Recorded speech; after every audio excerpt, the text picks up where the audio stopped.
السلام علیکم ورحمۃ اللہ وبرکاتہ۔ إن الحمد لله نحمده ونستعينه ونستغفره ونؤمن به ونتوكل عليه ونعوذ بالله من شرور أنفسنا ومن سيئات أعمالنا، من يهده الله فلا مضل له ومن يضلل فلا هادي له، وأشهد أن لا إله إلا الله وحده لا شريك له، وأشهد أن محمدا عبده ورسوله، ومن يطع الله ورسوله فقد رشد واهتدى، ومن يعص الله ورسوله فقد ضل وغوى. أما بعد، فإن خير الحديث كتاب الله، وخير الهدي هدي محمد صلى الله عليه وسلم، وشر الأمور محدثاتها، وكل محدثة بدعة، وكل بدعة ضلالة، وكل ضلالة في النار.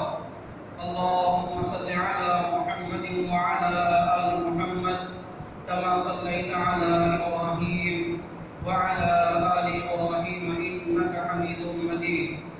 اللهم بارك على محمد وعلى آل محمد كما باركت على إبراهيم وعلى آل إبراهيم إنك حميد مجيد. فقد قال الله سبحانه وتعالى في القرآن المجيد والفرقان الحميد بعد أعوذ بالله من الشيطان الرجيم: يا أيها الذين آمنوا اتقوا الله حق تقاته ولا تموتن إلا وأنتم مسلمون. يا أيها الناس اتقوا ربكم الذي خلقكم من نفس واحدة وخلق منها زوجها وبث منهما رجالا كثيرا ونساء، واتقوا الله الذي تساءلون به والأرحام إن الله كان عليكم رقيبا. يا أيها الذين آمنوا اتقوا الله وقولوا قولا سديدا يصلح لكم أعمالكم ويغفر لكم ذنوبكم، ومن يطع الله ورسوله فقد فاز فوزا عظيما. وقال الله تعالى في موضع آخر: ويل للمطففين الذين إذا اكتالوا على الناس يستوفون وإذا كالوهم أو وزنوهم يخسرون.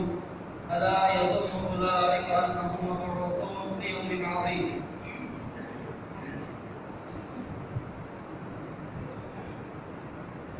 رب اشرح لي صدري ويسر لي أمري واحلل عقدة من لساني يفقهوا قولي. رب زدني علما، رب زدني علما، اللهم رب زدنا علما. اللهم أرنا الحق حقا وارزقنا اتباعه، وأرنا الباطل باطلا وارزقنا اجتنابه.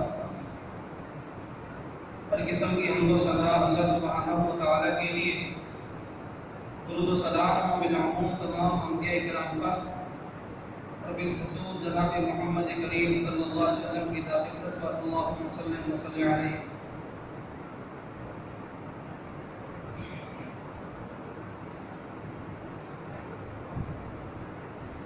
ایک حدیث جو کہ سنن ابن ماجہ کی حدیث ہے، امام ابن ماجہ رحمہ اللہ تعالی اس حدیث کو کتاب الفطر کے اندر لے کر آئے. فطروں کے بارے میں جو احادیث ہیں ان احادیث کے اندر اس حدیث کو لے کر آئے. یہ حدیث 4019 اس کا نمبر ہے. اس حدیث کے راوی جلیل القدر صحابی سیدنا عبداللہ بن عمر رضی اللہ عنہ ہے.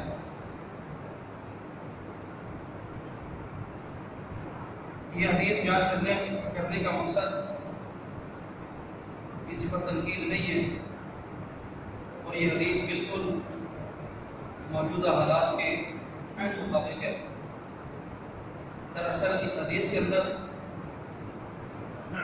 کچھ گناہ بتلائے گئے، 5 قسم کے گناہ، اور 5 قسم کے گناہوں کی سزا بتلائی گئی ہے. یہ گناہ ہے، اس کی یہ سزا ہے. اب انسان اس برائی کے اندر مبتلا ہو جاتے ہیں، اللہ تعالیٰ کی طرف سے یہ عذاب آ جاتا ہے. اس طرح کے 5 گناہ ہیں اور ان کے ساتھ ساتھ ان کی سزائیں بھی مقرر کی گئی ہیں، اور 5 سزائیں نہیں، سزائیں زیادہ ہیں۔ بعض گناہ ایسے ہیں ان کی 3 سزائیں ہیں، بعض گناہ ایسے ہیں ان کی 2 سزائیں بیان ہوئی ہیں، بعض گناہ ایسے ہیں ان کی 1 سزا بیان ہوئی ہے۔ امام البانی رحمہ اللہ تعالیٰ اس حدیث کو السلسلہ الصحیحہ، امام البانی رحمہ اللہ تعالیٰ کی کتاب، جتنی بھی صحیح بخاری سے مسلم سے ہٹ کر جتنی بھی کتابیں کتب حدیث کی، ان ساری کی ساری کتابوں سے انہوں نے صحیح حدیث جو نکالی اور جمع کی ہیں، ان کا نام السلسلہ الصحیحہ ہے۔ اس حدیث کو امام البانی رحمہ اللہ تعالیٰ السلسلہ الصحیحہ کے اندر لے کر آئے، اور جو روایات ضعیف تھیں وہ بھی انہوں نے جمع کی، ان احادیث کو انہوں نے السلسلہ الضعیفہ کے اندر نقل کیا ہے۔ باقی اس کے علاوہ امام البانی رحمہ اللہ تعالیٰ نے ایک صحیح سنن ابن ماجہ مرتب کی، ایک صحیح سنن ابن ماجہ مرتب کی۔ اس طرح جتنی بھی صحیح مسلم اور صحیح بخاری چھٹ کر مختلف حدیث ہیں، ان سب حدیث کے اندر انہوں نے تمیز کی ہے کہ کون سی ضعیف ہے حدیث، کون سی صحیح حدیث ہے۔ صحیح حدیث کو الگ کر دیا انہوں نے، اور ضعیف حدیث کو انہوں نے الگ کر دیا۔ یہ جو حدیث ہے امام البانی رحمہ اللہ تعالیٰ اپنی کتاب السلسلہ الصحیحہ کے اندر اس کو لے کر آئے، مانا یہ ایک حدیث صحیح ہے۔ اس حدیث کے راوی سیدنا عبداللہ بن عمر رضی اللہ عنہ، سیدنا عبداللہ بن عمر رضی اللہ عنہ، ان کے مناقب بہت زیادہ حدیث میں بیان ہوئے۔ ان کی فضیلت کے لیے بس اتنی بات کافی ہے کہ یہ صحابی رسول ہے، یہ صحابی رسول ہے، اتنی ہی بات کافی ہے۔ پھر آگے یہ مہاجرین صحابہ میں سے جو مکہ سے ہجرت کر کے مدینہ گئے، خود بھی صحابی ہیں، ان کے والد سیدنا عمر بن خطاب رضی اللہ عنہ وہ بھی صحابی ہیں۔ بڑے ان کے فضائل بیان ہوئے، بڑے مناقب بیان ہوئے، اتباع سنت کے اندر اتنے مضبوط تھے کہ ان کا کوئی مد مقابل نہیں تھا، حتیٰ کہ انہوں نے آپ صلی اللہ علیہ وسلم کے ساتھ بیت اللہ کا حج کیا۔ جب آپ صلی اللہ علیہ وسلم کی رحلت کے بعد یہ دوبارہ حج کے لیے گئے، جو راستہ سفر حج کے لیے رسول اللہ صلی اللہ علیہ وسلم نے اختیار کیا، وہی سیدنا عبداللہ بن عمر نے اختیار کیا۔ راستے اور بھی جاتے تھے، جس جگہ پر رسول اللہ صلی اللہ علیہ وسلم ٹھہرے اس سفر کے دوران، سیدنا عبداللہ بن عمر بھی وہیں پر جا کر ٹھہرے۔ دوسرے والے نے پوچھا، ہم آگے جا کے بھی ٹھہر سکتے تھے، پیچھے بھی ٹھہر سکتے تھے؟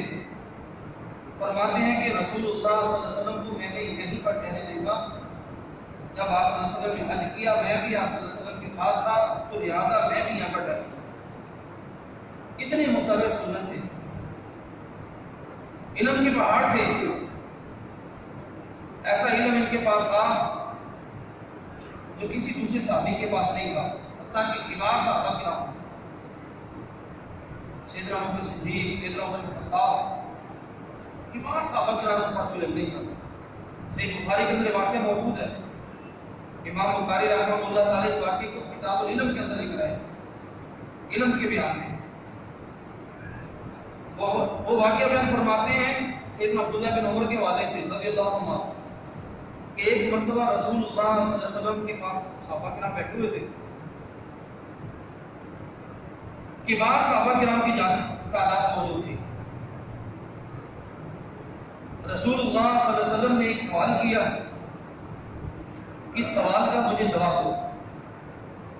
وہ سوال یہ تھا کہ کون سا ایسا درخت ہے جو 12 مہینے اس کے پتے سخت رہتے ہیں،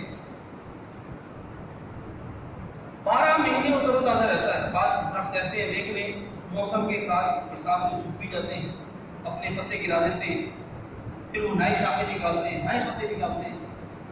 رسول اللہ سے کہتے ہیں کہ ایک درخت ایسا ہے وہ 12 مہینے تر و تازہ رہتا ہے۔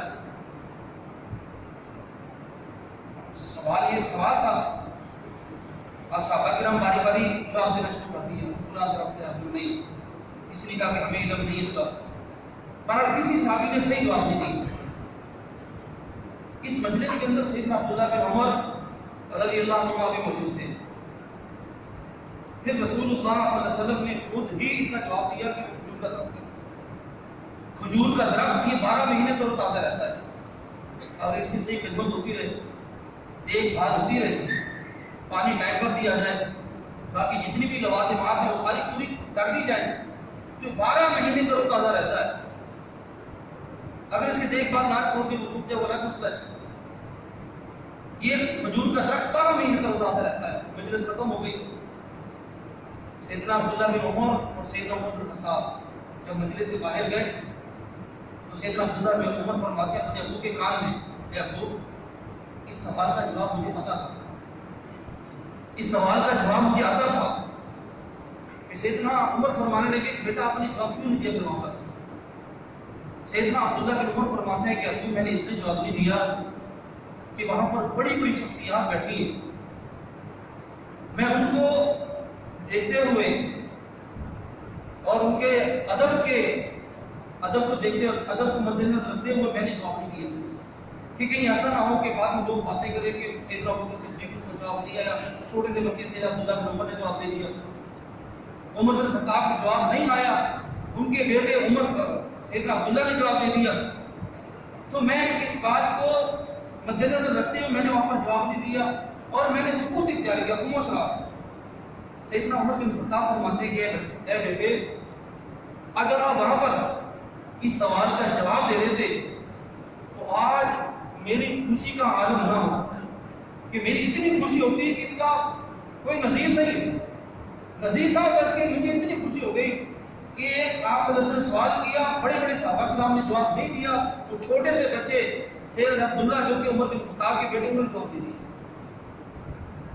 یوں کہنے کہ آپ سیدنا عمر بن خطاب نے فرمایا کہ میرا سینہ اور چوڑا ہو جاتا خوشی کے ساتھ کہ اگر آپ عمر جواب دے دیتے ہیں۔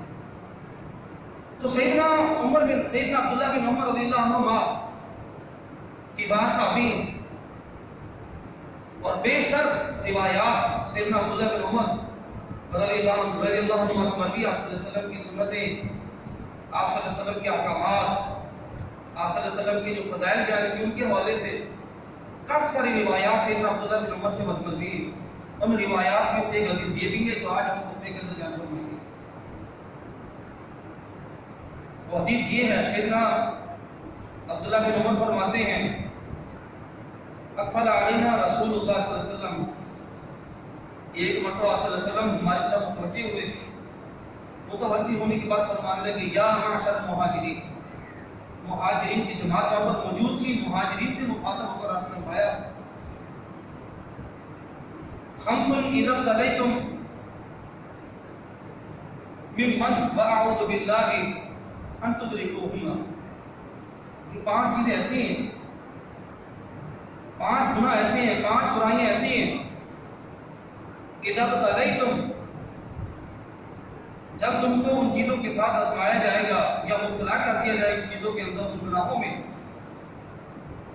فاعوذ باللہ ان تدرکوہن، تو میں اللہ تعالیٰ کی پناہ مانگتا ہوں ان چیزوں سے۔ 5 گناہ ایسے ہیں جب تم ان کے اندر مبتلا ہو جاؤ گے تو میں اللہ تعالیٰ کی پناہ مانگوں گا کہ کہیں اللہ تعالیٰ میری اس امت پر کوئی عذاب نازل نہ کر دے، کوئی سزا نازل نہ کر دے، کوئی اللہ تعالیٰ میری امت کے حوالے سے وعید نہ سنا دے۔ رسول اللہ صلی اللہ علیہ وسلم نے ان برائیوں سے پناہ مانگی۔ ان میں سے پہلی برائی یہ ہے، رسول اللہ فرماتے ہیں لم تظہر الفواحش فی قوم قط، جب تک کسی قوم کے اندر زنا یہ عام نہیں ہو جاتا، حتی یعلنوا بہا، اور وہ قومیں اس کو اعلان کرنا شروع کر دیتی، الا فشاہین الطاعون، اللہ تعالیٰ پھر اس قوم کے اندر طاعون کا مرض مبتلا کر دیتے، طاعون کی بیماری نازل فرما دیتے، والاوجاع، دوسری سزا یہ اللہ تعالیٰ اس قوم پر بھوک جاری کر دیتے ہیں. التی لم تکن مضت، یہ ایسی سزا ہے کہ ان سے پہلے والے لوگوں کے اندر یہ سزا اللہ تعالیٰ فرماتے ہیں نازل نہیں کی.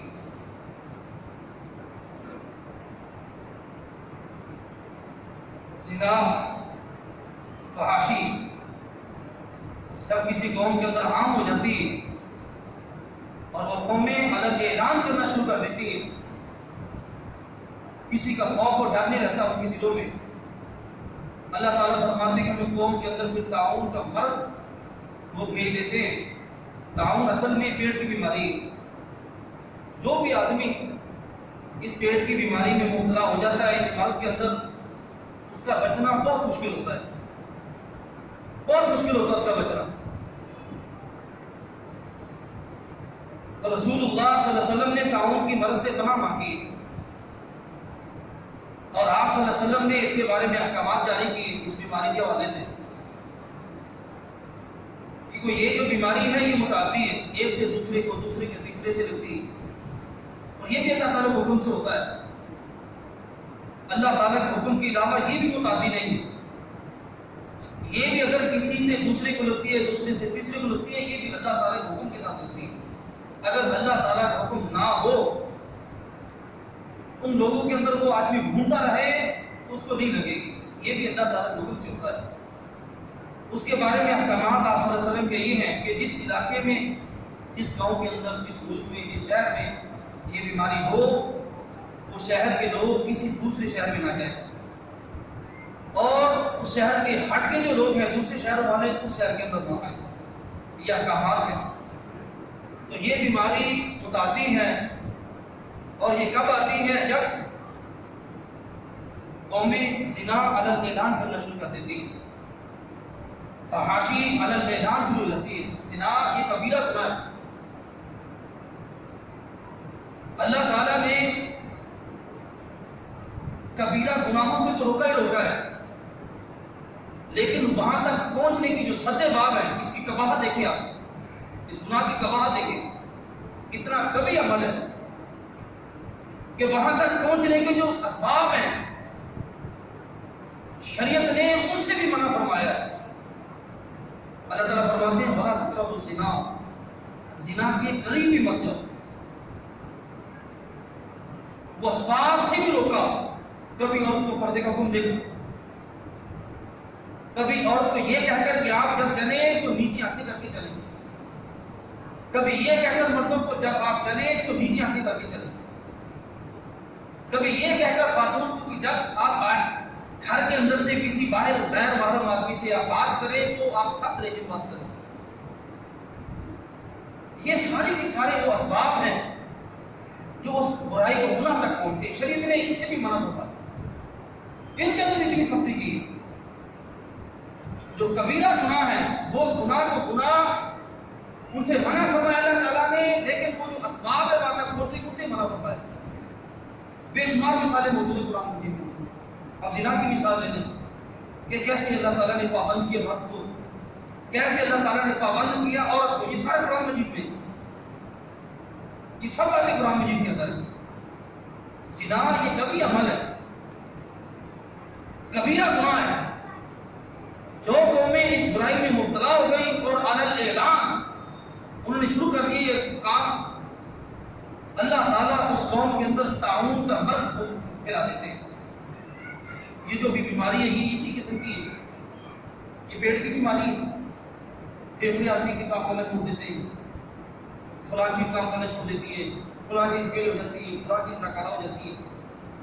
تو یہ وہی ایک مرض ہے. علماء نے اس دور کے اندر اس کے حکم بیان کیا. یہ جو وبا آئی ہوئی ہے وہ طاعون والا ہے. طاعون والے ایک سے دوسرے کو لگتی ہے. ایک ملک کے آدمی دوسرے ملک میں نہیں جا سکتے، ساری پابندیاں. ایک شہر کے آدمی دوسرے شہر میں نہیں جا سکتے. ہمارے سامنے کہ جب قومیں علی الاعلان اس گناہ کو کرتی ہیں تو اللہ تعالیٰ پھر ایسے بیماری کو اس قوم کے اندر پھیلا دیتے ہیں. اس گناہ کی تباہت اور دیکھیں ہمارے معاشرے کے اندر، تو بچوں کے ساتھ یہ بات پھیلی ہو رہی ہے۔ اللہ تعالیٰ کی ناراضگی نہ ہو تو کیا ہے، اللہ تعالیٰ کے عذاب نہ آئے تو کیا ہے۔ یہ برائی قوم لوط کے اندر تھی، ہم جنس اس طرح کے کام اللہ تعالیٰ نے اس پوری کی پوری قوم کو تباہ و برباد کر دی۔ 3 قسم کے عذاب اللہ تعالیٰ کو مسلط کیے،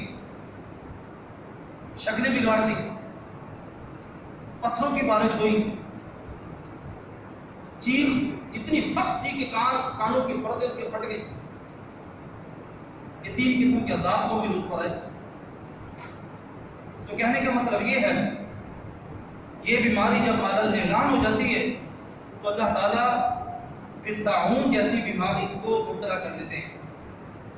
دوسری اس کی سزا یہ بھوک، کیا ساری بھوک آ جاتی ہے۔ آپ دیکھ لیں یہ معاملہ سب کچھ بند ہے، لوگ بھوکے ہیں، ہر آدمی کا یہی ہے کہ وہ فلاں کام نہیں صحیح ہو رہا، دکانیں بند ہو گئی، کاروبار ٹھپ ہو گئے، یہ بھوک ہی ہے۔ اللہ تعالیٰ فرماتے ہیں جب یہ برائی عام کرتے تھے لوگ، ہم اس پر بھوک مسلط کرتے تھے اور ایسے عذاب مسلط کرتے ہیں جو پہلے لوگوں کے اندر ان کے پہلے لوگوں میں مسلط نہیں کیے تھے۔ یا یوں کہنے کہ یہ جو برائی ان لوگوں کے اندر ہے، ان کے پہلے لوگوں میں یہ برائی نہیں تھی۔ انہوں نے جب اس کو اپنایا، اختیار کیا، ہم نے 2 قسم کی عذاب مسلط کر دیے، طاعون کا مرض بھی بھیج دیا، وبا بھیج دی، اور بھوک بھی پر مسلط کر دی۔ غربت ہے، معاشی حالات ٹھیک نہیں ہے، ہر آدمی پریشان ہے، یہ ہمارے گناہوں کی وجہ سے۔ یہ سارے کا سارا کام ہمارے ہاتھوں کی کمائی۔ یہ دوسرا اللہ تعالیٰ رسول اللہ صلی اللہ علیہ وسلم نے بیان کیا گناہ، وَلَمْ يَنْقُضُ الْمِكْيَالَ وَالْمِيزَانَ إِلَّا أُخِذُوا بِالسِّنِينِ وَشِدَّةِ الْمَعُونَةِ وَجَوْرِ السُّلْطَانِ عَلَيْهِ۔ دوسرا یہ ہے جب قومیں ناپ تول کے اندر کمی کر دیتی ہیں، اللہ تعالیٰ فرماتے ہیں کہ پھر ہم ان قوموں کو رزق سے، برکت سے محروم کر دیتے ہیں، معاشی حالات ان کے تنگ کر دیتے ہیں، وجور سلطان، اور ایسے سلطان ہم ان پر حاکم مقرر کر دیتے ہیں جو اپنی رعایا پر ظلم کرتے ہیں۔ ناپتول میں کمی کرنا یہ بہت بڑا جرم ہے۔ ایک قوم کو صاحب کا ایک قوم اللہ تعالیٰ نے کسی ایک برائی کی وجہ سے تباہ برباد کر دی ہے، قوم شعیب کو، کہ ناپتول کے اندر کمی کرتی ہے۔ جب آپ صلی اللہ علیہ وسلم مکہ سے نکل کے مدینہ پہنچے، مدینہ کے لوگوں کے اندر یہ چیز تھی، یہ برائی پائی جاتی تھی کہ وہ لوگ ناپنے کا یا تولنے کا جو ان کا پیمانہ تھا وہ الگ الگ تھا۔ جب دیتے تھے ان کا پیمانہ الگ ہوتا تھا، جب کسی سے کوئی چیز لیتے تھے ان کا پیمانہ الگ ہوتا تھا۔ جب آپ صلی اللہ علیہ وسلم کو اس برائی کا پتہ چلا تو اللہ تعالیٰ نے قرآن کی پوری سورہ نازل فرما دی، وَيْلٌ لِّلْمُطَفِّفِينَ الَّذِينَ إِذَا اكْتَالُوا عَلَى النَّاسِ يَسْتَوْفُونَ۔ ہلاکت، تباہ و بربادی ہے ان لوگوں کے لیے جو مطففین ہیں۔ مطففین ان لوگوں کو کہا جاتا ہے جو ناپ تول کے اندر کمی کرتے ہیں۔ الذین اذا اکتالوا علی الناس یستوفون، یہ وہ لوگ ہیں جب کسی کو کوئی چیز دیتے ہیں تو ان کے الگ پیمانے، جب لیتے تو الگ پیمانے۔ اللہ تعالیٰ نے یہ پوری سورۃ نازل فرما دی۔ پھر اہل مدینہ کی آپ صلی اللہ علیہ وسلم اصلاح فرمائی، اور رسول اللہ صلی اللہ علیہ وسلم نے اس برائی کے حوالے سے کم سارے فہمین اور وعیدیں بیان فرمائی۔ جب قومیں ناپ تول کے اندر کمی کرتی ہیں، رسول اللہ سے مانتے ہیں کہ ہم ان کے جو معاشی حالات ہیں وہ ابتر کر دیتے ہیں، معاشی حالات ابتر ہو جاتے ہیں، اور ان پر ایسے ظالم قسم کے حکمران مسلط کر دیتے ہیں جو اپنی رعایا پر ظلم کرتے ہیں، اپنی رحمتیں، اپنی برکتیں ان لوگوں سے اٹھا لیتے ہیں۔ 3 قسم کے گناہ ایک ہے سزائیں 3 قسم کی، رحمت، اللہ تعالیٰ کی برکت رزق میں اٹھ جاتی ہے، اور معاشی حالات رزق یہ تنگ ہو جاتے ہیں،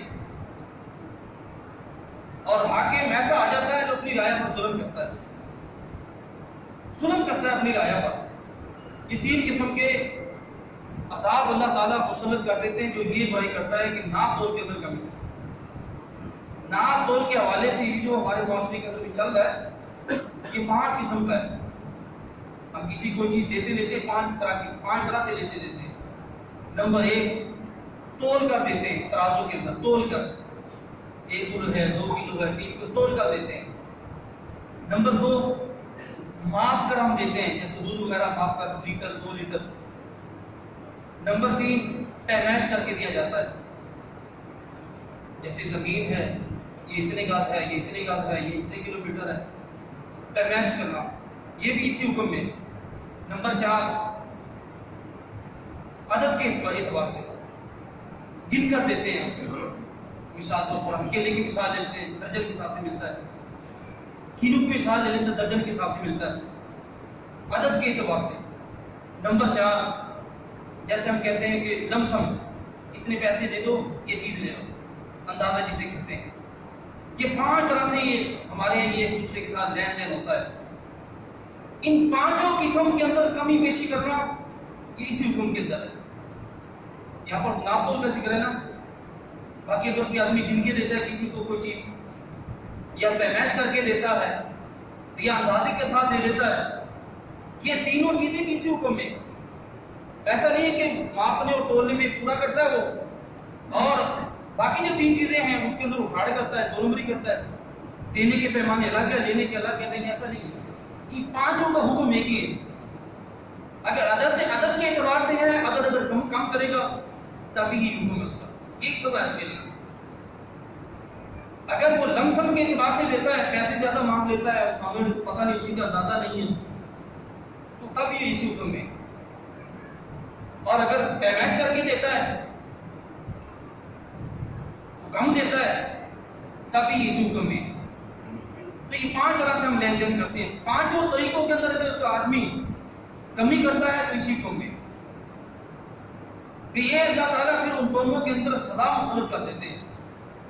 کون سی سزا؟ اللہ تعالیٰ رحمت و برکت اٹھا لیتے ہیں، معاشی حالات ابتر ہو جاتے ہیں، اور ان پر جو حاکم مسلط کر دیا جاتا ہے، ایسا حاکم جو ظلم کرتا ہے اپنی رعایا پر اور اپنی رعایا کو تنگ کرتا ہے، ایسا حاکم ہم ان پر مسلط کر دیتے ہیں۔ اور رسول اللہ کا فرمان ہے، اس میں ترغیب ہے، جب بھی آپ کسی کو کوئی چیز تول کر دو تو تھوڑا سا رجحان رکھو، تھوڑا سا زیادہ دے دو۔ پھر آپ فرماتے ہیں کہ کل قیامت کا دن اللہ تعالیٰ کی جب آپ کی نیکیاں تولے گا، اللہ تعالیٰ اس چیز کو مد نظر رکھے گا۔ کتنا پیارا فرمان ہے، کتنا پیارا فرمان ہے کہ جب بھی آپ کسی کو کوئی چیز دو، تول کر دے رہے ہو، معاف کر دے رہے ہو، پیمائش کر کے دے رہے ہو، مدد کے اسباب سے دے رہے ہو، لمسم اس اعتبار سے دے رہے ہو، آپ زیادہ دو۔ زیادہ دینے سے آپ کے تجارت کے اندر یا آپ کے مال میں کمی نہیں کی برکت ہی ہے۔ اس کا فائدہ یہ ہوگا کہ کل قیامت والے دن جب آپ کی نیکیوں برائیاں تولی جائیں گی تو وہاں پر اللہ تعالیٰ چیز کو مد نظر رکھے گی۔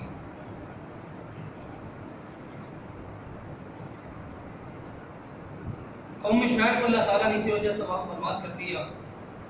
3 مقامات پر اللہ تعالیٰ نے اس قوم کا ذکر کیا، سورۃ ہود میں ذکر کیا، سورۃ اعراف کے اندر ذکر کیا، سورۃ الشعراء کے اندر ذکر کیا۔ تینوں کے اندر برائی ایک ہی بیان ہوئی، اور اللہ تعالیٰ نے قوم شعیب کو اس برائی کی وجہ سے تباہ برباد کر دیا۔ یہ دوسری برائی اس حدیث میں آئی۔ تیسری یہ ہے، وَلَمْ يَمْنَعُوا زَكَاةَ أَمْوَالِهِمْ، جب قوم اللہ تعالیٰ کا حق یعنی مال زکوٰۃ دینے سے رک جاتی ہے، زکاتیں نہیں دیتی، اللہ تعالیٰ کو اس قوم سے الا منع القطر، بارش کو روک لیتا ہے، بارش رک جاتی ہے۔ جو قومیں اللہ تعالیٰ کا حق اپنے مال میں ادا نہیں کرتی، ان قوموں پر اللہ تعالیٰ فرماتے ہیں ان قوموں سے بارش روک لیتے ہیں۔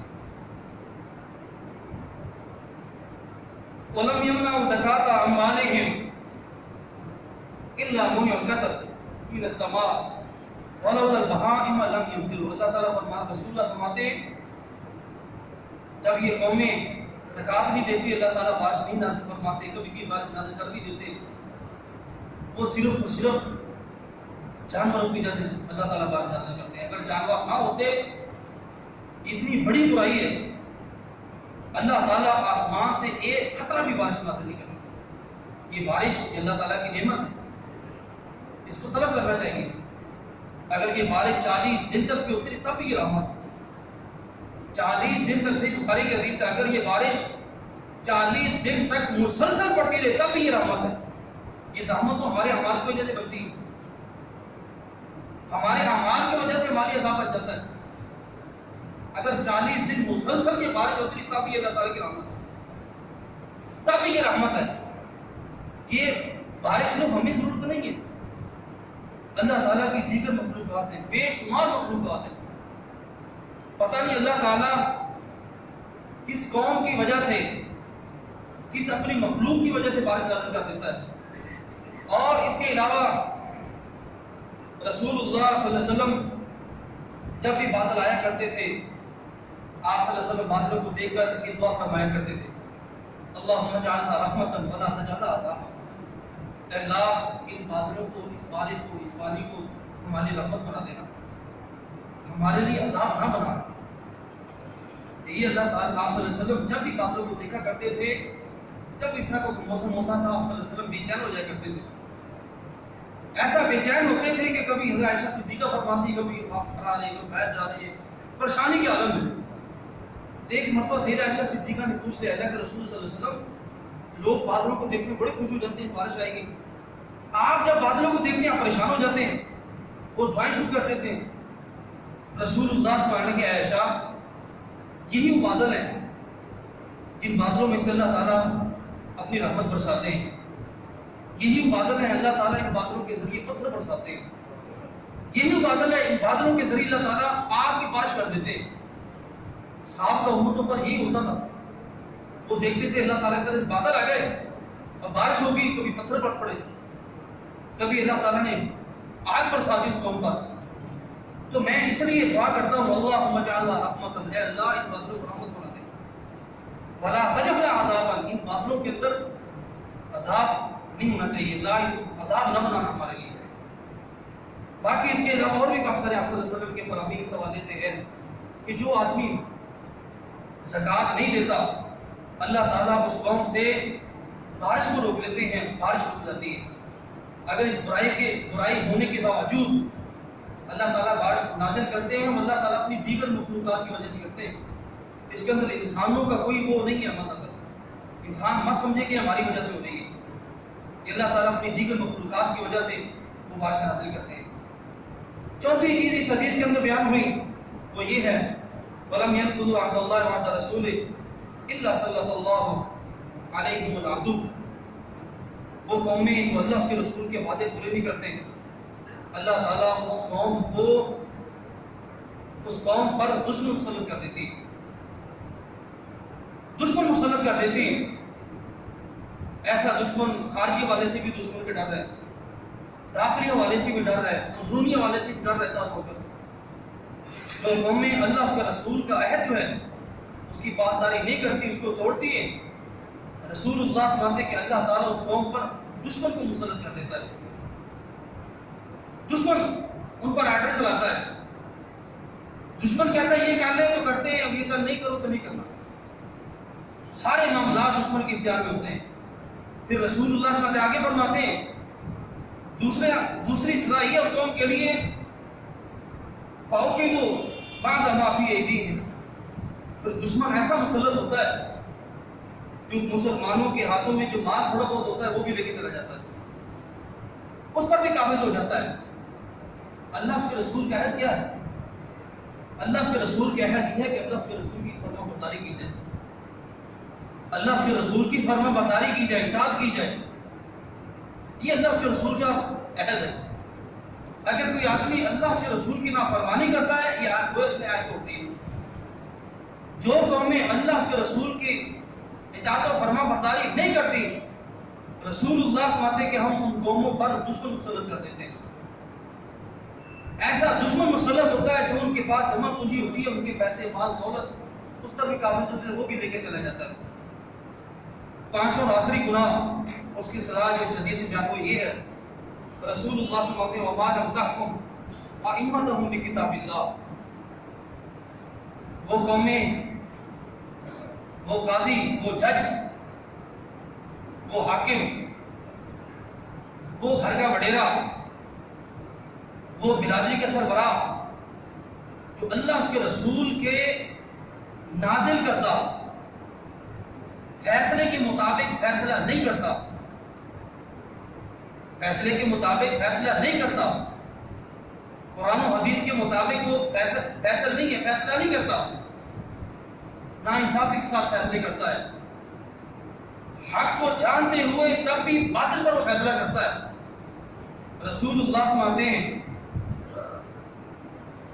وَيَنْقُرُ مِمَّا أَنزَلَ اللَّهُ إِلَّا جَعَلَ اللَّهُ بَأْسَهُمْ بَيْنَهُمْ، اللہ تعالیٰ پھر اس قوم کے اندر قتل و غارت پیدا کر دیتے ہیں، قتل و غارت آ جاتے اس قوم کے اندر، جن لوگوں کے، جن ملکوں کے جج، قاضی، ان کے حاکم، برادری کا سربراہ، گھر کا سربراہ حق کو جانتے ہوئے وہ کتاب و سنت کے مطابق فیصلہ نہیں کرتا، رسول اللہ سماتے ہیں کہ اللہ تعالیٰ اس گھر کے اندر فساد شروع کرا دیتے ہیں، اللہ تعالیٰ اس برادری کے اندر فساد شروع کرا دیتے ہیں، اللہ تعالیٰ اس شہر کے اندر، اس ملک کے اندر فساد شروع ہو جاتا ہے،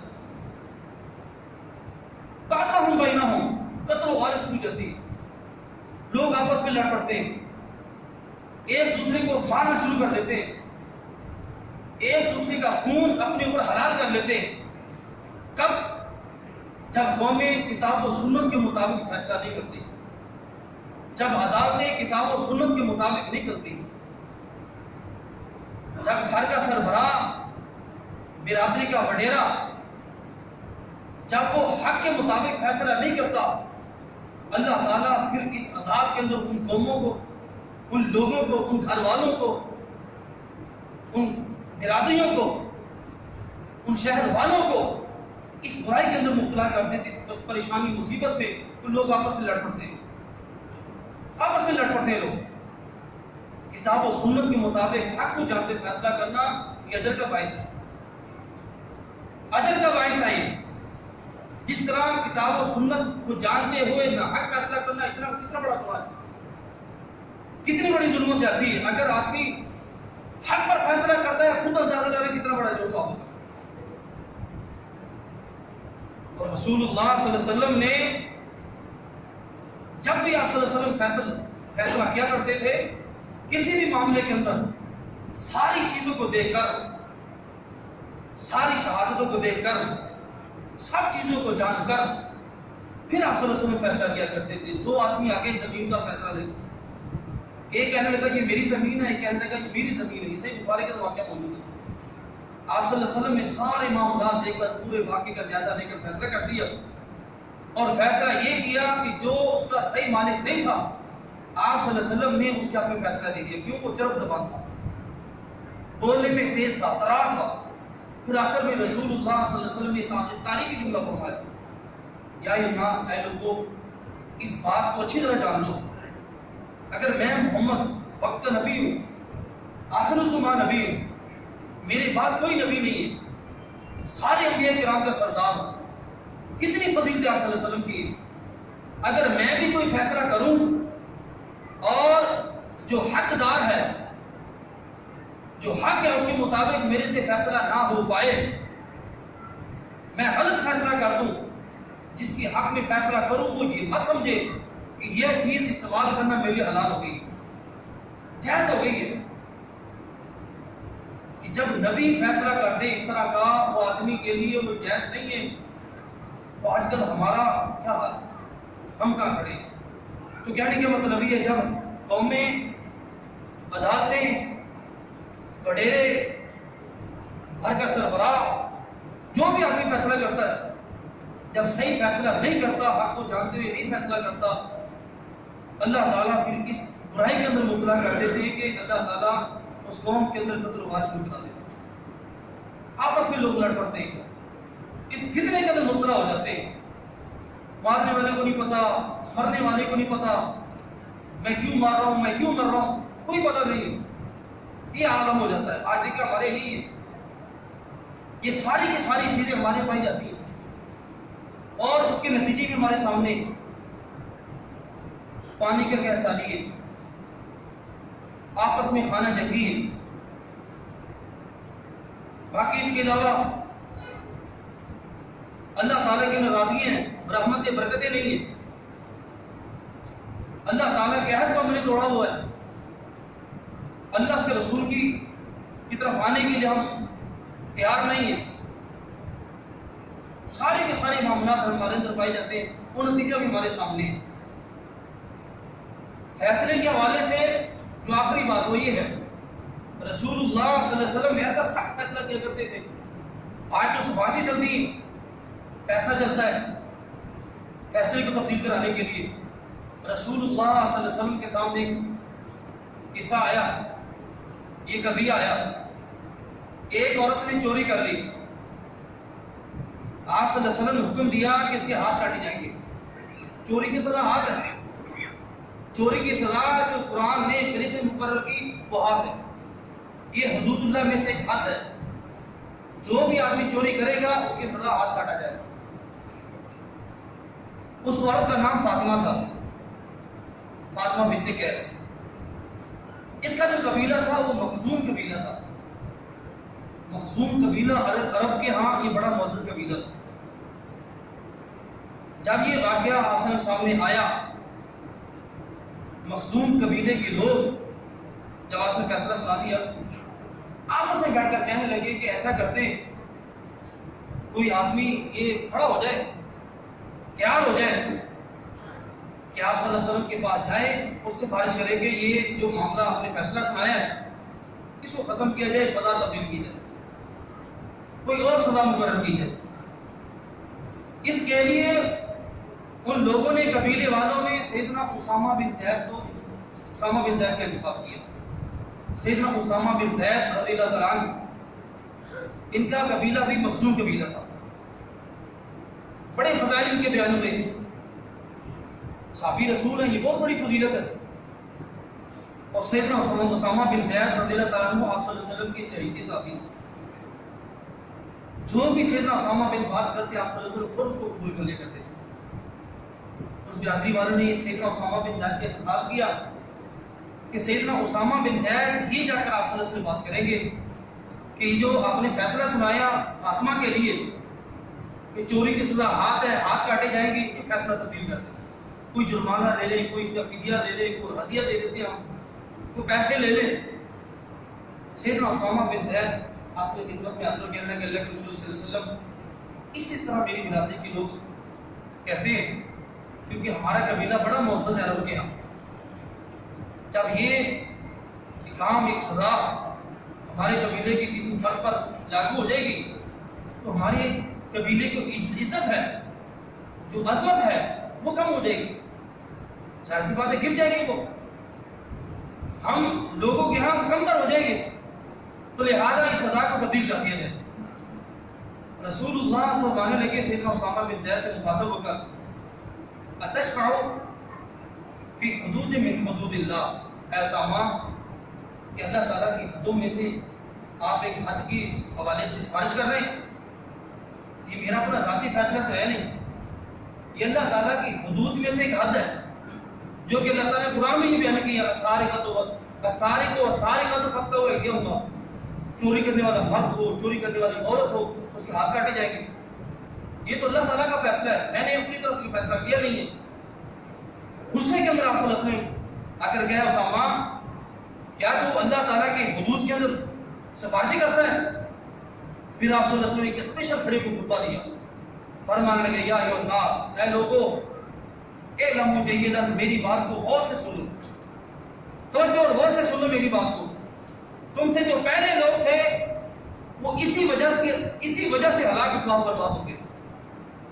جب بھی ان کا کوئی بڑا کوئی جرم کرتا اس کو سزا نہ دی جاتی، جب ان کا کوئی چھوٹا وہ ہر لحاظ سے، مال کے لحاظ سے، برادری کے لحاظ سے، قوم کے لحاظ سے، ہر لحاظ سے اگر ان کا چھوٹا کوئی برائی کر دیتا اس پر وہ حد تقاضے جاری کیا کرتے تھے۔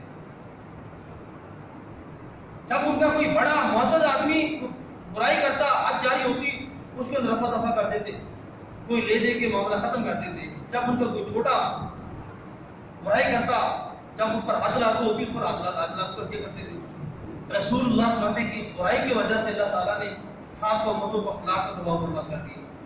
پھر آپ سے فرمانے لگے، آخری جو تاریخی جملہ فرمایا، سیدنا اسامہ بن زید سے مخاطب ہو کر سارے لوگوں کو مخاطب ہو کر آپ سے فرمانے لگے، لو فاطمہ بنت محمد سرقت لقطعت یدها۔ یہ تو فاطمہ بنت قیس مخزوم کے بیٹے خاتون کی بات ہے، اگر یہی چوری فاطمہ بنت محمد یعنی آپ صلی اللہ علیہ وسلم کی بیٹی چوری کر لیتی، اس جرم کے اندر پائی جاتی، لقطعت یدها، میں اس کے ہاتھ بھی کاٹ دیتا، میں اس کے ہاتھ بھی کاٹ دیتا۔ تو خود اندازہ لگا لیں کہ ہم کہاں کھڑے ہیں، کسی پر کوئی تنقید نہیں ہے۔ یہ جتنی برائیاں پائی گئی اس حدیث کے اندر جو ذکر کیا صلی اللہ علیہ وسلم نے، ہمارے معاشرے کے اندر سب پائی جا رہی ہے۔ نہ تول کے اندر کمی ہے، زکاتیں ہم نہیں دیتے، باقی اس کے علاوہ زنا یہ علل اعلان ہے، علل اعلان ہے یہ ہمارے اندر، اور اس کے علاوہ اللہ اس کے رسول کے عہد کو ہم نے توڑا ہوا ہے۔ ہماری عدالتیں ہمارے فیصلے خود جائزہ لے لیں، اس کا کوئی تنقید نہیں ہے، کسی ادارے پر کسی فرد پر کوئی تنقید نہیں ہے، خود ہم جائزہ لے لیں اپنا، اور اس حدیث کو سامنے رکھ لیں کہ جتنی بھی برائیاں، جتنے بھی گناہ، جتنے بھی عذاب ہم پر مسلط ہیں، یہ صرف اور صرف ہماری وجہ سے۔ خلاصہ کلام اس حدیث کا یہ ہے، پورے کے پورے خطبے کا ایک اللہ تعالیٰ کی آیت، وَمَا ظَلَمْنَاهُمْ وَلَٰكِنْ كَانُوا أَنفُسَهُمْ يَظْلِمُونَ۔ ان لوگوں پر ہم نے ظلم نہیں کیا، یہ لوگ اپنے نفس پر بذات خود ظلم کرتے ہیں۔ اللہ تعالیٰ سے دعا ہے کہ اللہ تعالیٰ ہم سب کو اپنے دین کی صحیح سمجھ عطا فرمائے۔ اللہ تعالیٰ سے دعا ہے کہ اللہ تعالیٰ ہمیں آپ صلی اللہ علیہ وسلم کی پاکیزہ سنت کو سمجھ کر اس پر صحیح معنوں میں عمل کرنے کی توفیق عطا فرمائے۔ آمین۔ آخر دعوانا ان الحمد للہ رب العالمین۔